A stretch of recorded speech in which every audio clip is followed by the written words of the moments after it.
शर्मा जी रातों को सोते नहीं थे ठीक से, क्योंकि मेरे लड़के की डेथ हो गई थी और बहुत परेशान रहते थे, तो रात को उठ उठ के बैठते थे।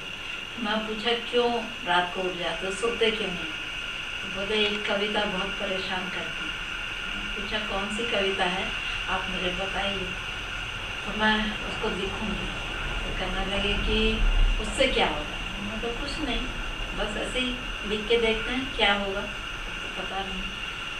तो इन्होंने मुझको लिख करके दी पूरी कविता, और ये मैंने पहली कविता थी जो अपने बोर्ड पर लिखी, तो उसका नाम था छोटा सा हाथ।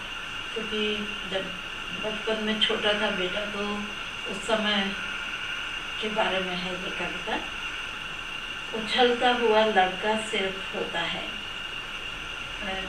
उछल कूद कर रहा है और साथ में चल रहा है। उछलता हुआ लड़का सिर्फ होता है सिर्फ एक छोटा सा हाथ। बाहर निश्चय ही सारी दुनिया होती है, मगर दिमाग में होता है एक छोटा सा हाथ।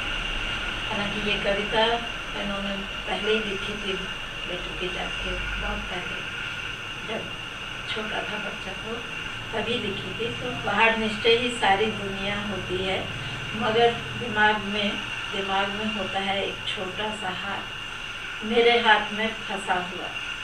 पहले मुझे दरिया से डर लगता था। दरिया का मतलब नदी है। हमारे घर के पास एक छोटा सा नाला बहता था, तो उसको इन्होंने दरिया कहा है। पहले मुझे दरिया से डर लगता था, अब अलगाव से। अलगाव माने कि किसी से कोई अटैचमेंट ना रह जाए, डिटैच हो जाए या अलग हो जाए, तो अब अलगाव से उसमें भी होता है एक छोटा सा हाथ। ये कविता थी जो सबसे पहले लिखी। फिर उसके बाद सोने लग गए, तो मैंने कहा कि अब तो आपको नींद आ रही है अच्छे से।